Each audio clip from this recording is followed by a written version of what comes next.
This is a tutorial for the Chemeketa Writing Center. This is part of a series of tutorials on using proper documentation and sources.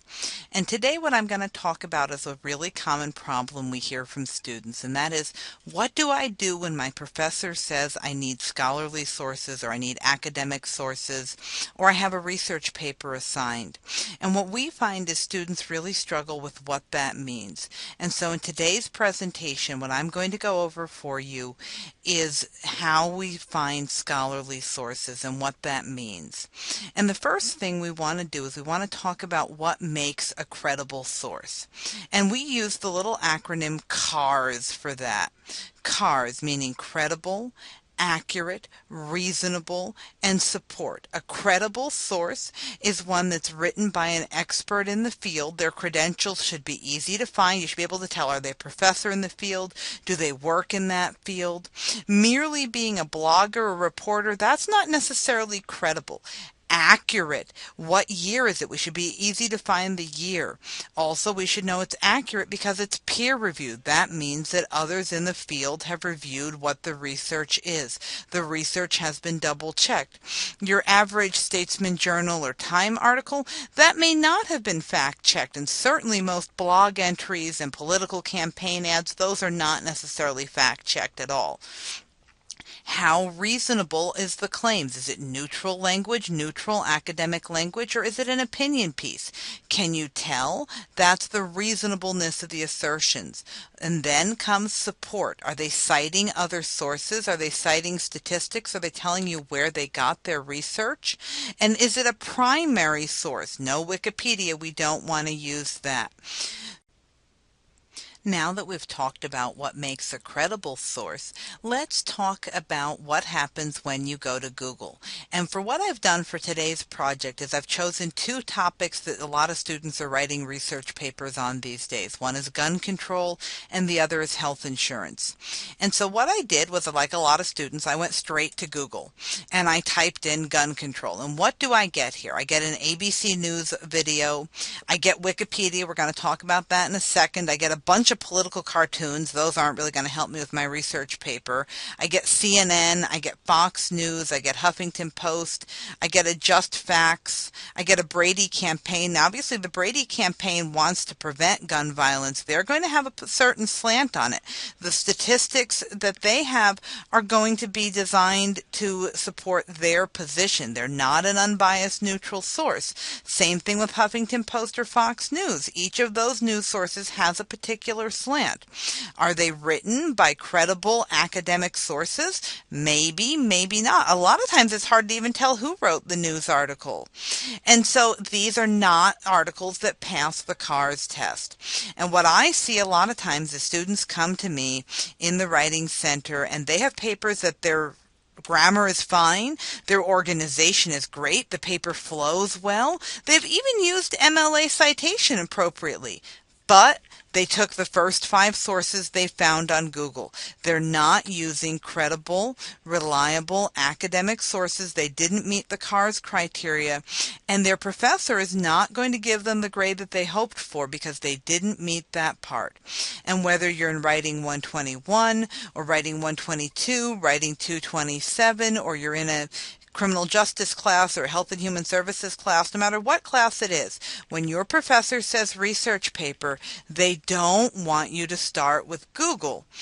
And so let's just see for a second. Let's compare this to what happens when we go to the Chemeketa library.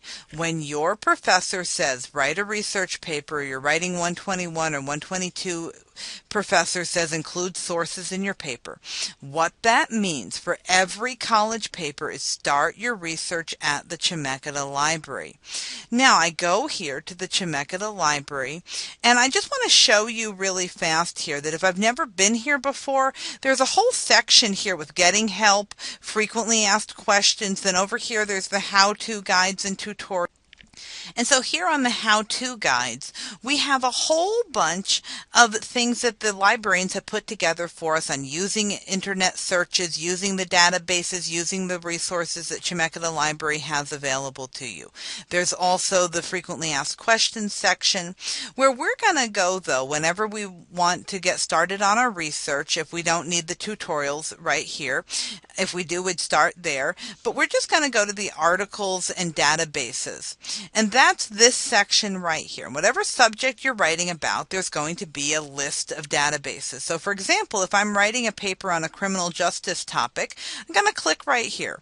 And you can see there's a variety of different databases here. Now, a lot of times I'm going to select multiple databases and run my search in each of those just because each database will pull from different journals and different sources, and I may have better luck with one versus another. For most of your writing 121, 122, 227 needs, you're going to be able to satisfy those usually by starting with Academic One file. And so that's what I've selected here. Now, after I select Academic One file, I'm going to do the same search that I did on Google. And here I've typed in gun control. Now, what's nice about Academic One file that you don't have with Google is you can enter limiters. You can enter more search terms. So we have gun control. I'm going to limit it to the United States. Now I'm going to limit my search to documents with full text because I don't want to have to go pull things from the shelf in the library, and I don't want to get frustrated with things that just have summaries. I want the full text of an article. I'm going to limit it to peer-reviewed publications. Anytime my professor is saying scholarly sources, academic sources, that's a cue to limit your search to peer-reviewed publications. When in doubt, select that. If my professor has said only sources from, say, 2010 on or something, I can limit it by date as well. I'm going to leave that part blank for today. Now I'm going to hit my search key. Now let's compare this to what we saw from Google. Look at this. We have ABA Journal, Harvard Law Review, North Carolina Law Review. The words review, journal, that is a sign that it's a peer-reviewed publication. Harvard, very credible, national university. Same thing with North Carolina. I can trust these sources. Let's click on one of these right here. And this article, all right, so I clicked on this article from the Harvard Law Review. And what I'm able to do here is I'm going to scroll on down, and I'm going to see how credible is this. I have 79 extra citations here. This article has provided a lot of support for the conclusions that they're making. And it's coming from, again, the Harvard Law Review. I'm able to see who wrote it. I'm able to see what year right away, May 2014. And let's look at another one right here from the North Carolina Law Review. This is written by Barton Lee. Again, I can tell the year right away, May 2014.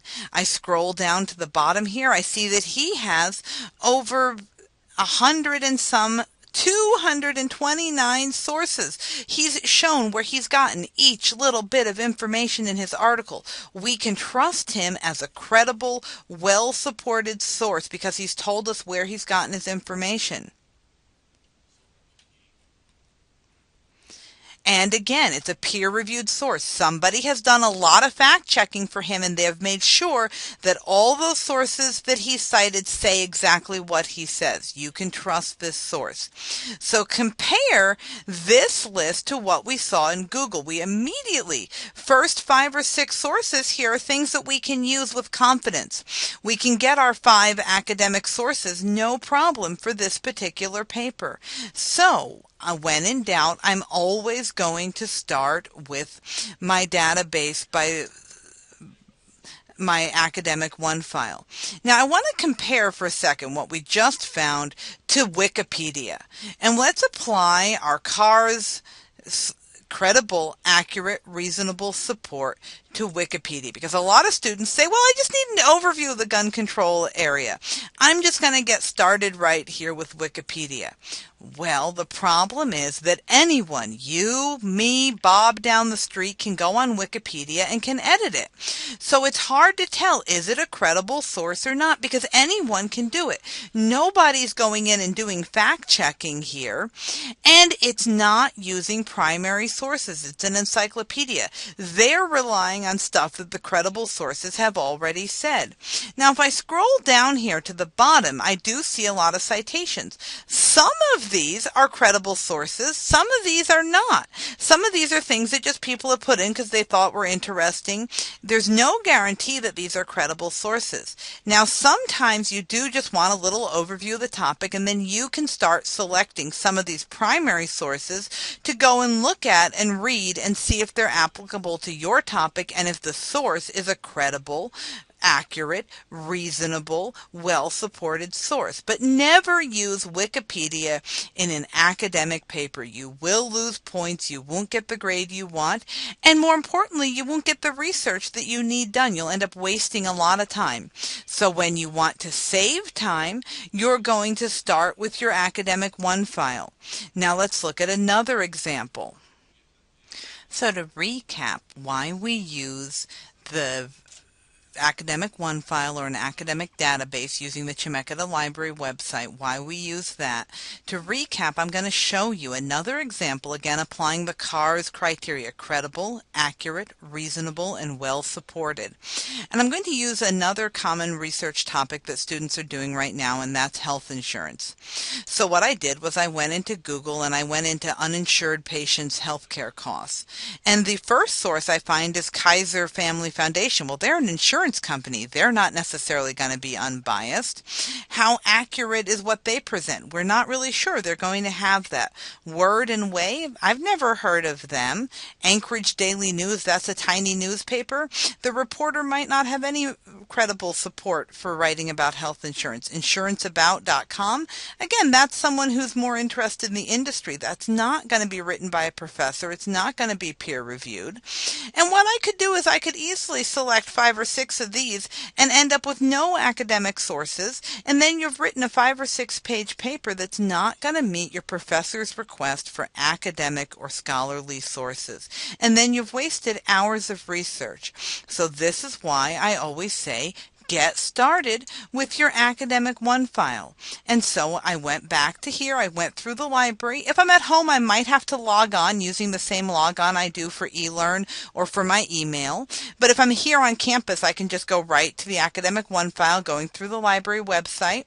And I've typed in uninsured patients. I'm limiting it to the United States. And I want to know particularly about costs. I've selected documents with full text and peer-reviewed publications. I haven't limited to dates, but I certainly could if I needed to for that particular paper. I'm going to hit search. Let's see what we come up with. Oh, look, Ophthalmology Times, that's a journal. Healthcare Financial Management, that's a journal. The Physician Executive, that's a journal. Let's click on this one and take a look and see, is this a reasonable CARS source for our paper? It's written by a whole bunch of people who've gotten together: Dawn Peters, Susan Cassell, Michelle Halyard, Keith A. Frey. Each of these people have contributed. Let's see. We have a lot of quotations that all have citations. If we go to the bottom of their article here, they have over 30 citations of places where they've gotten their information. And we're able to, right here at the bottom of the article, see about them. Dawn is a human resources director. Susan is a management coordinator. These are credible, reasonable people. And Michelle is an associate professor of radiation oncology. Keith is a doctor. These, again, credible, reasonable sources. Immediately, unlike with Google, I'm finding academic scholarly sources because I got started using my database. Now, back to the Google page. A lot of students come to me and they say, well, I don't need to go through the library website. I can just hit this scholarly article. this is actually going to waste time for you. Some of these are just article summaries. Some of these are not available in full text. Some of these are still not credible sources. A lot of these are not necessarily related to your topic. You're still best off going through your Academic One file. Go ahead. This is a resource that Chemeketa has provided for you. When in doubt, start with the library. It's going to save you hours and hours of time if you start by going through the database. Use these sources to form the backbone of your paper. Then, if you need a regional or local source, you might go to Google to flesh out the local source on something. But most of the time, even local stuff you can find by going through your Academic One file. This is why I always tell students, before you even start doing your research, have a plan for how you're going to get started. If it's a research paper, don't go to Google just to see what's there. Make the first stop you go to the Chemeketa library, and that's going to save you time, and it's going to make sure that your sources are academic, scholarly sources. So when in doubt, start with the library resources.